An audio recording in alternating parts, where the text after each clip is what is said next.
saudaraku Gesi Haga. Saya bersyukur kita semua ada dalam anugerah dan perlindungan Tuhan. Sampai hari ini apapun yang terjadi di sekeliling kita, dia tetap Tuhan Yesus yang sama, Tuhan Yesus yang baik dan setia. Mari sebelum kita mendengarkan firman yang telah disiapkan, kita mau sama-sama ambil waktu sejenak untuk menyembah Tuhan. Mari datang dengan hati bersyukur dalam hadirat-Nya. Banyak yang Kau perbuat di dalam hidupku, rancangan indahmu terjadi di hidupku, Bapa yang mengerti segala yang ku perlu. Kasih-Mu sempurna nyata dalam hidupku. Ku bersyukur Bapa, ku bersyukur Tuhan buat kasih setia-Mu di dalam hidupku. Ku bersyukur, kami mau bersyukur Tuhan. Ku bersyukur Bapa, karena ku bersyukur Tuhan buat kasih setia-Mu di dalam hidupku. Ku bersyukur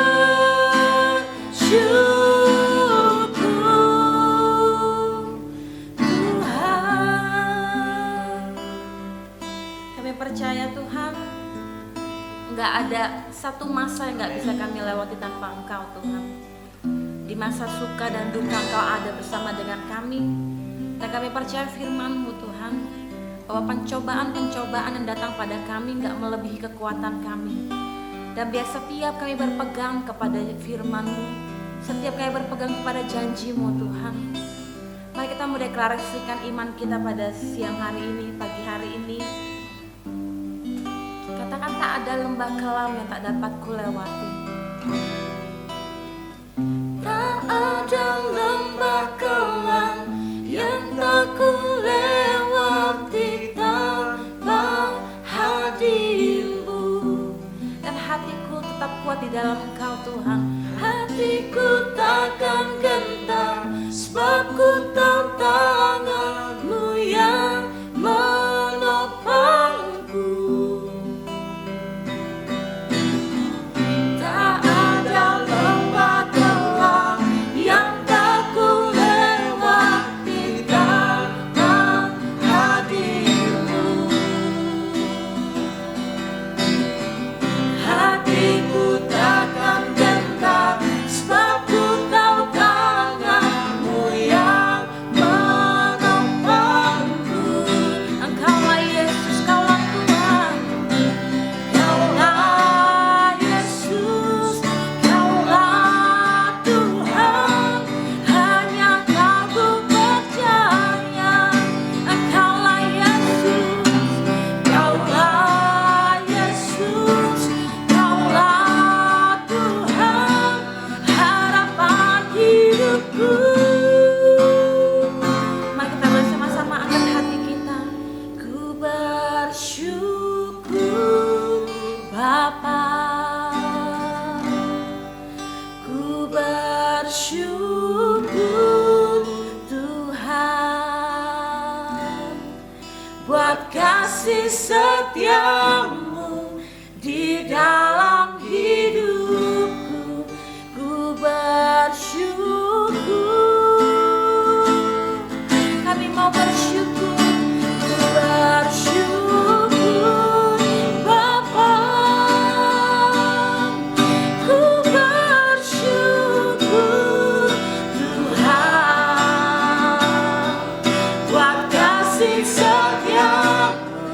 di dalam hidupku. Ku bersyukur buat kasih setiamu di dalam hidupku, buat kasih setiamu di dalam hidupku, buat kasih setiamu di dalam hidupku. Ku bersyukur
Shalom Bapak Ibu Saudara dikasihi Tuhan. Nggak berasa kita udah hampir 2 bulan dalam kondisi seperti ini. Ya, kita nggak ibadah secara tatap muka. Pokoknya sejak pertama kasus COVID-19 ada di Indonesia, sampai sekarang tuh kurang lebih sekitar 2 bulan.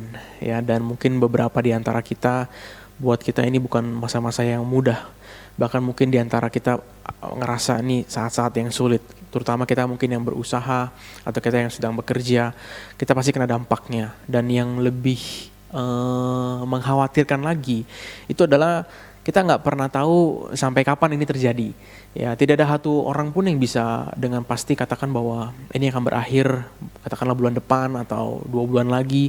Ya, bahkan pemerintah kita pun nggak bisa dengan yakin katakan kapan ini akan berakhir.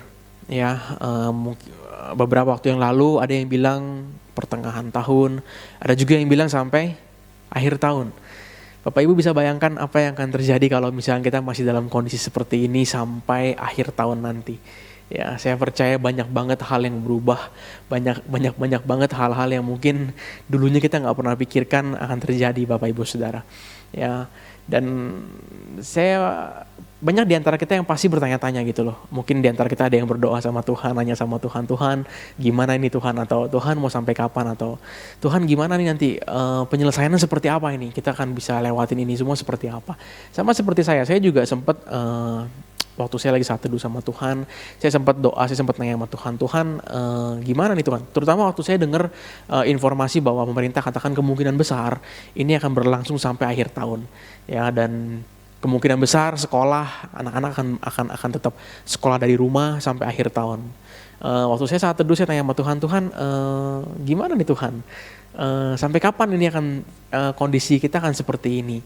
Ya, sampai kapan kita akan jalanin kehidupan dalam masa-masa seperti yang kita nggak saling ketemuan, ya kan, dan lain sebagainya. Tapi satu hal yang menarik adalah ketika saya berdoa, saya tanya sama Tuhan, Tuhan cuma jawab saya sama satu kalimat. Tuhan jawab saya gini, Ri, take your time aja. Ya, Tuhan bilang take your time. Ya, waktu saya dengar Tuhan bilang take your time, saya coba cari tahu maksudnya.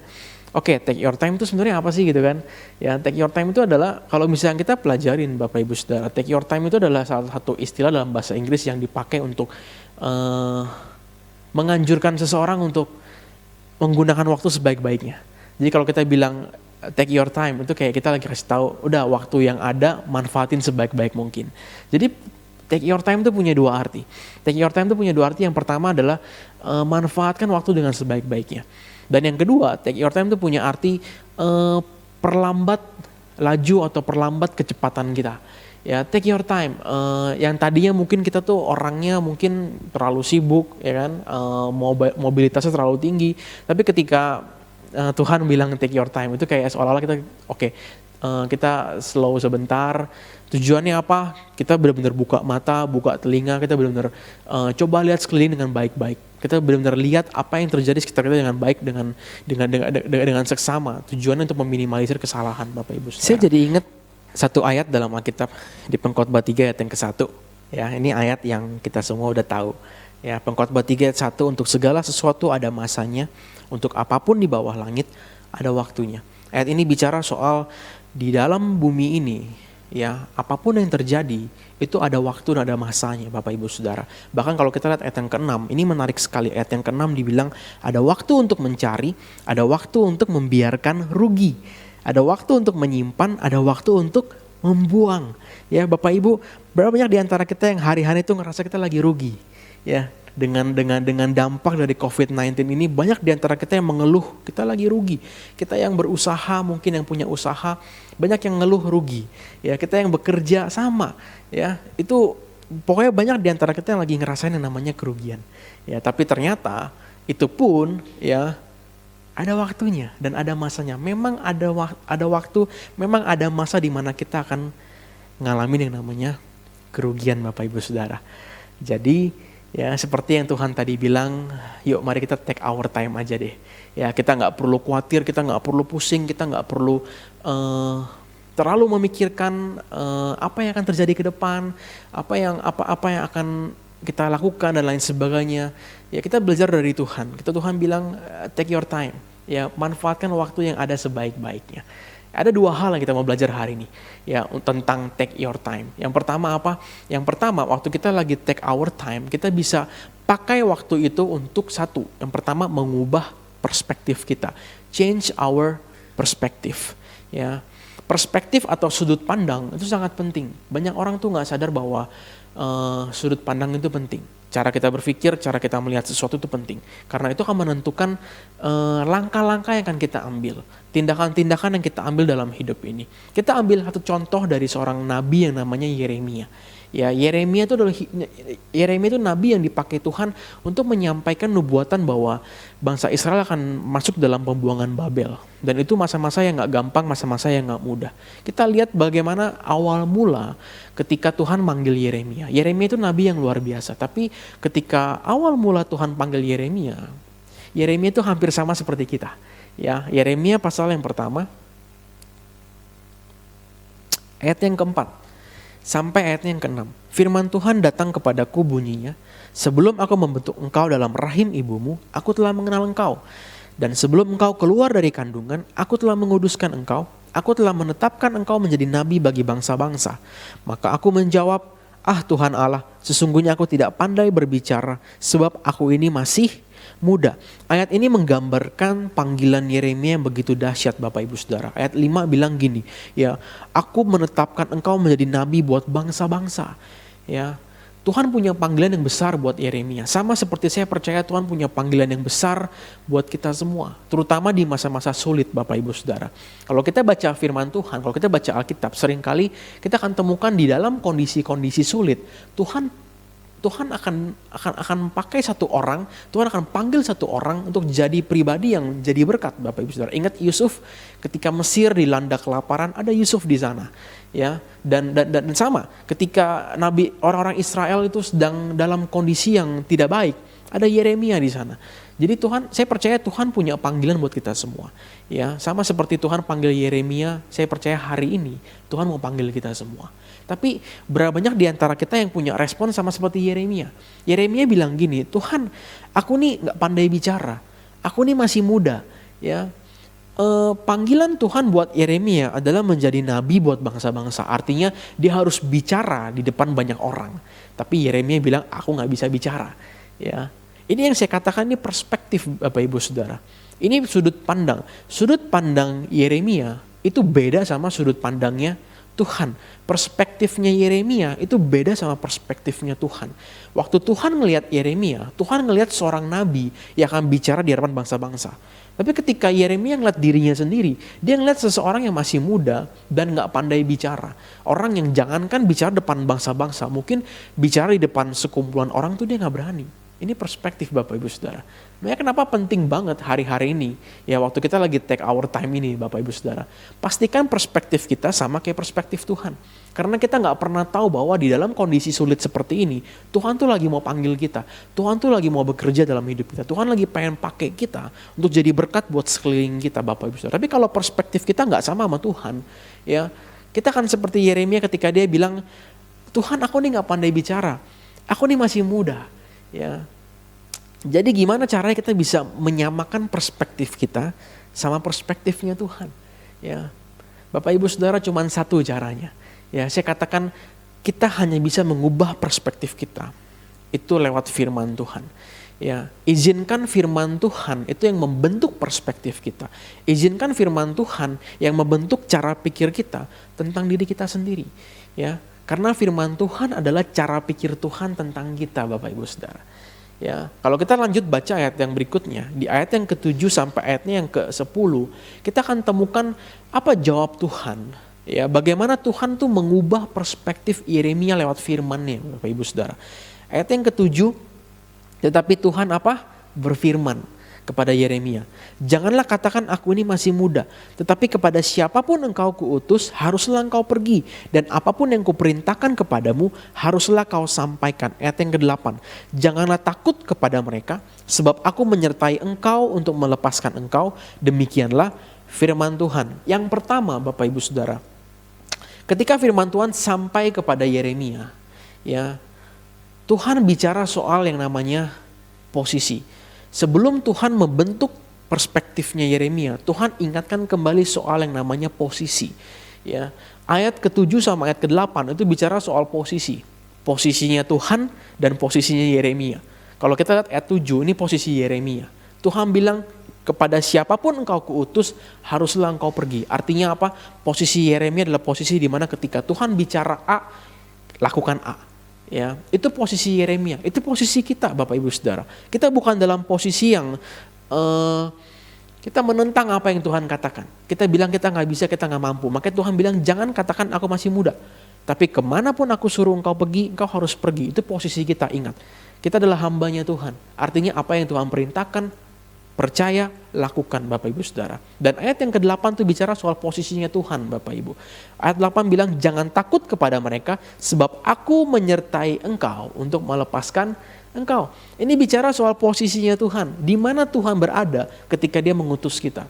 Dan kabar baiknya adalah firman Tuhan katakan Tuhan menyertai kita. Ya, Tuhan beserta dengan kita. Tuhan bersama-sama dengan kita. Jadi posisi kita adalah posisi di mana kita sebagai hamba, kita kerjakan apa yang Tuhan mau lakukan.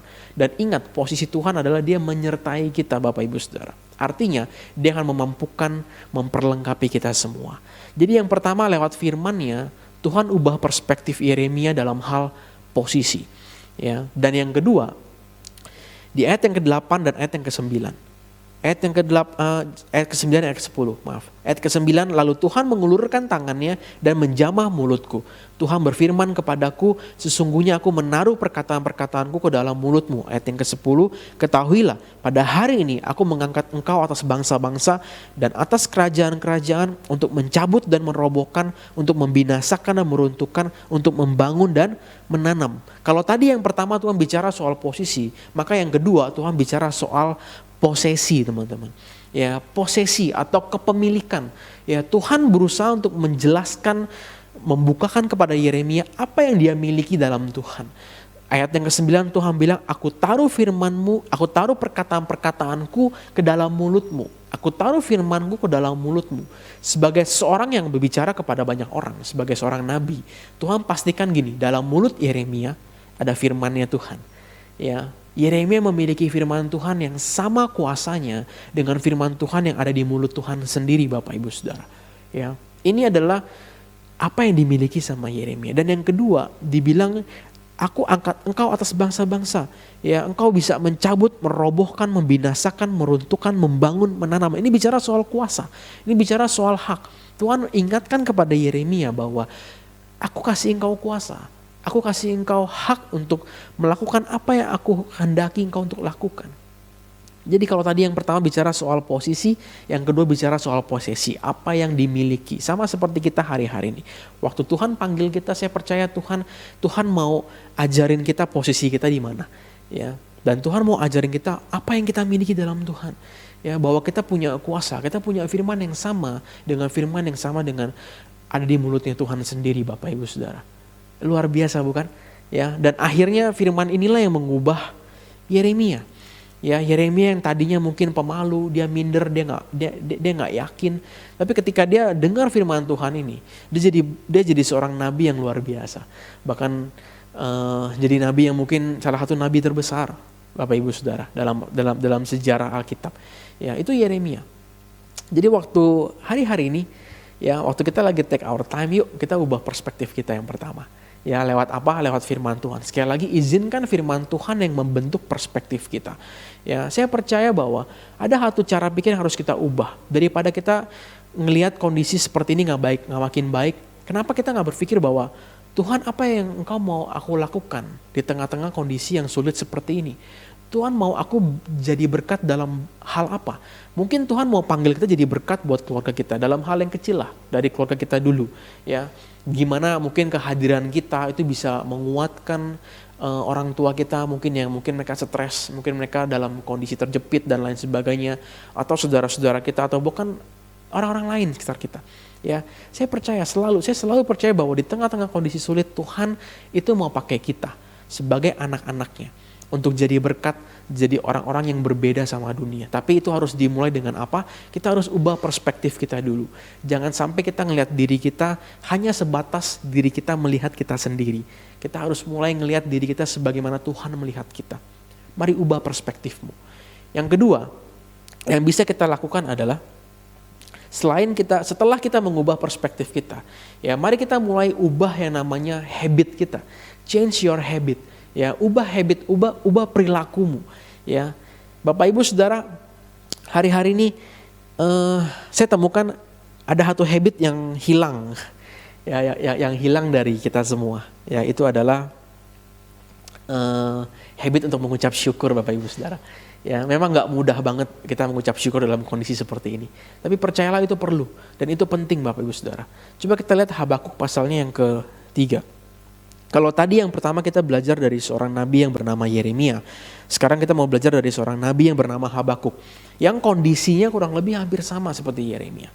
Waktu Habakuk hidup, ya Tuhan panggil Habakuk jadi seorang nabi dan memperkatakan firman Tuhan untuk orang Israel yang saat itu orang Israel tuh lagi jauh juga dari Tuhan. Mereka lagi meninggalkan Tuhan dan Tuhan mengirim bangsa Kasdim untuk menghukum mereka. Ya. Untuk menghukum orang Israel, dan kondisi yang dialami orang Israel itu nggak mudah dan nggak gampang, ya. Tapi di tengah-tengah kondisi yang nggak enak, di tengah kondisi yang tidak menyenangkan, ya ada satu ayat dalam Habakuk pasal 3, itu yang saya percaya juga adalah ayat yang sangat populer. Habakuk pasal 3 ayat yang ke-17. Ya, ayatnya bicara seperti ini, 17 sampai ayat yang ke-19. Sekalipun pohon ara tidak berbunga, pohon anggur tidak berbuah, hasil pohon zaitun mengecewakan. Sekalipun ladang-ladang tidak menghasilkan bahan makanan, kambing domba terhalau dari kurungan, dan tidak ada lembu sapi dalam kandang. Namun aku akan bersorak-sorak di dalam Tuhan, beria-ria di dalam Allah yang menyelamatkan aku. Ayat 19, Allah Tuhanku itu kekuatanku, Ia membuat kakiku seperti kaki rusa, Ia membiarkan aku berjejak di bukit-bukitku. Ya, ini ayat yang populer, betul? Ya, dan berapa banyak di antara kita yang ngerasa bahwa ayat 17 itu yang kita alami hari-hari ini. Kita ngelihat pohon ara tuh nggak berbunga. Kita ngelihat pohon anggur tuh lagi nggak menghasilkan buah. Kita ngelihat hasil-hasil pohon zaitun itu lagi mengecewakan. Kita ngelihat ladang-ladang kita lagi nggak menghasilkan bahan makanan. Ya, itu yang kita alami hari-hari, betul? Ya, tapi kayak lihat ayat 18. Habakuk bilang gini, aku mau bersorak-sorai walaupun itu semua terjadi, walaupun apa yang aku alami itu gak enak, itu gak menyenangkan. Ayat 18 tuh bilang, namun aku akan bersorak-sorak di dalam Tuhan, ya, beria-ria dalam Allah yang menyelamatkan aku. Habakuk belajar untuk mengucap syukur. Dia punya satu habit, dia bangun atau kebiasaan, dia mau mengucap syukur sama Tuhan walaupun kondisi itu tuh gak enak, Bapak Ibu Saudara. Ya, hari ini gimana sama kita? Seberapa sering kita mengucap syukur hari ini, ya? Atau kita lebih banyak mengeluh daripada mengucap syukur. Dalam kondisi dan situasi seperti ini, Bapak Ibu Saudara, lebih gampang mengeluh atau mengucap syukur? Ya, lebih gampang mengeluh. Ya, kalau kita ngobrol sama teman via chat atau via conference dan lain sebagainya, ya biasanya yang keluar dari mulut kita pertama-tama adalah gimana kerjaan. Ya, dan biasanya setelah itu yang kita omongin semua isinya keluhan. Aduh, udah berapa hari gak kerja, gak ada pemasukan, bla bla bla dan lain sebagainya. Semua kondisi sulit dan lain sebagainya. Ya, banyak di antara kita yang lebih mudah mengeluh hari-hari ini. Tapi hari ini yuk, take your time. Ya, change your habit. Ubah habitmu, ubah perilaku kita, ubah kebiasaan kita. Yang tadinya mungkin kita lebih sering mengeluh, yuk mari hari ini kita lebih sering mengucap syukur. Sama seperti Habakuk, dia bilang, aku mau bersorak-sorai walaupun kondisi dan keadaan tidak mudah. Ya, apa yang membuat Habakuk bisa jadi pribadi yang bersyukur di tengah-tengah kondisi yang sulit? Kita lihat Habakuk pasal yang kedua. Ini gaya hidup yang dibangun sama Habakuk.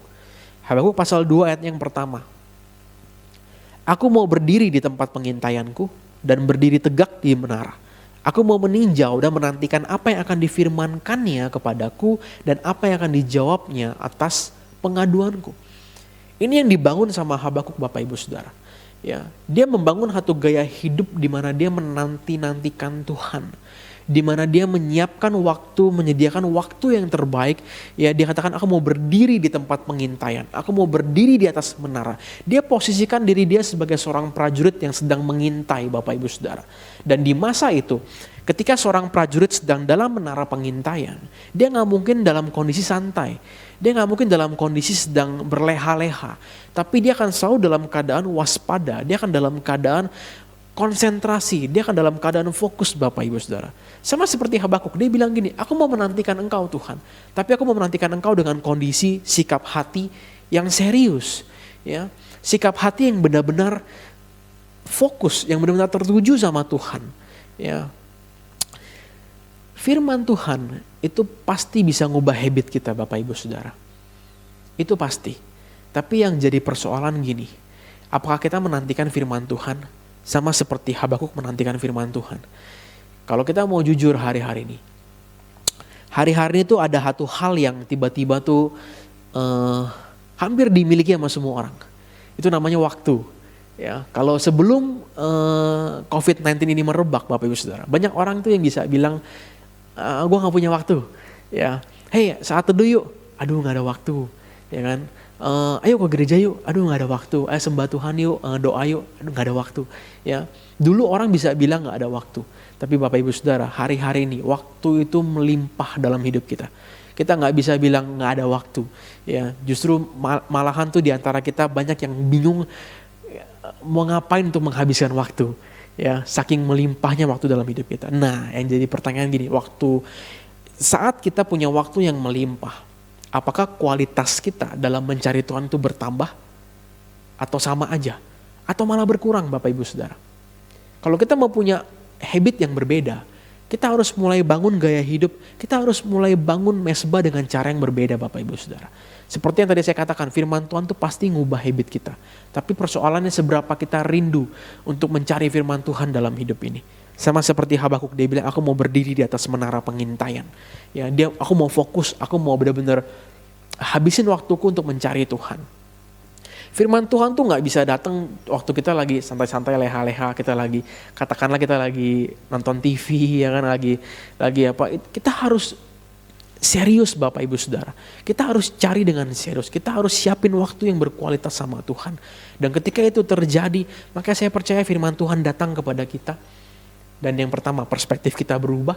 Waktu perspektif kita berubah, habit kita akan mengikuti perubahan yang positif, Bapak Ibu Saudara. Ya, hari ini kita belajar dua hal. Ya, take your time. Ya, itu adalah pesan utama yang saya mau sampaikan buat Bapak Ibu Saudara pada hari ini. Take your time. Ya, manfaatkan waktu yang ada sebaik-baiknya. Ada dua hal yang bisa kita lakukan. Yang pertama, ubah perspektif kita. Yang kedua, ubah habit kita. Gimana cara kita ubah perspektif kita? Hanya firman Tuhan yang bisa ngubah perspektif kita.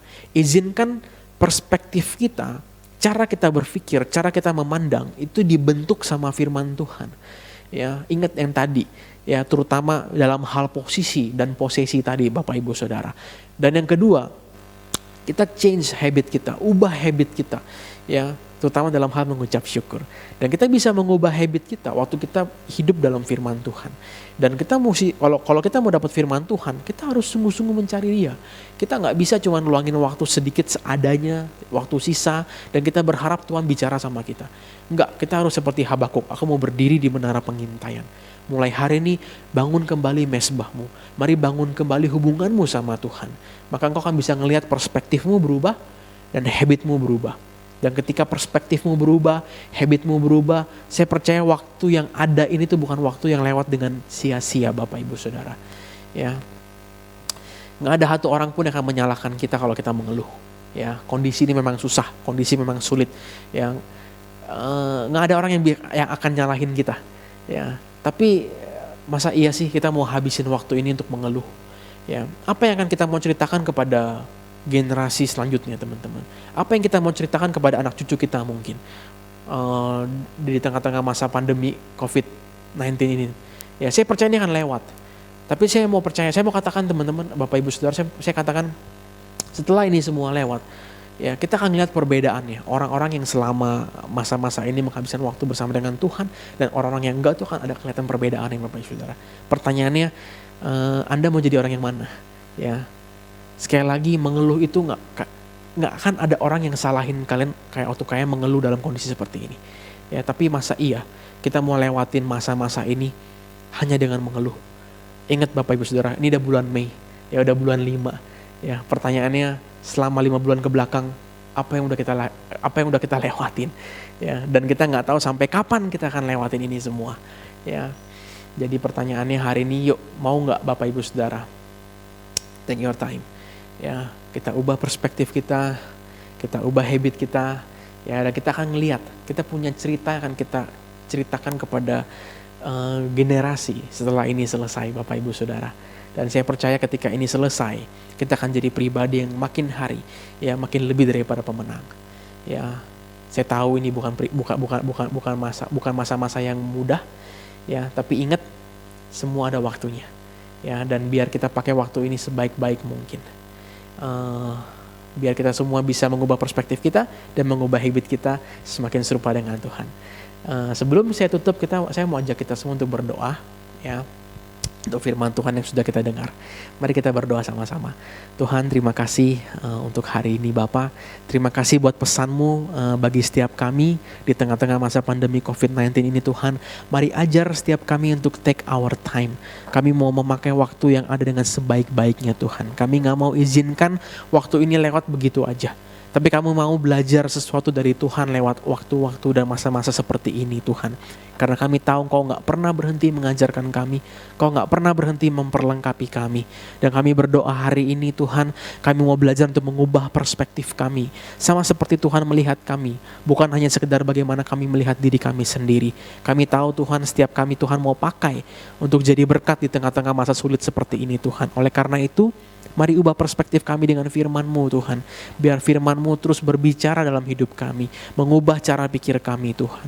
Dan ajar kami punya habit yang baru Tuhan. Habit yang lebih positif Tuhan. Bukan habit yang hanya mengeluh, hanya mengeluh dan tidak pernah mau berubah Tuhan. Tapi kami mau belajar bersyukur sama seperti Habakuk Tuhan. Dan kami tahu Tuhan hanya firman-Mu yang bisa mengubah habit kami Tuhan. Oleh karena itu ajar kami untuk menyiapkan waktu yang berkualitas dalam hidup ini Tuhan. Supaya setiap kami punya mesbah yang berkualitas dalam Tuhan. Dan kami tahu ketika kami punya mesbah yang berkualitas, maka firman Tuhan akan sampai kepada kami Tuhan. Dan habit kami akan berubah Tuhan. Terima kasih sekali lagi Tuhan. Kami berdoa, kami berkati bangsa ini Tuhan. Kami berkati dunia saat ini Tuhan. Kami percaya Tuhan bekerja dan Tuhan tidak pernah berhenti bekerja. Terima kasih Bapa, di dalam nama Yesus. Haleluya. Amin. Tuhan Yesus memberkati.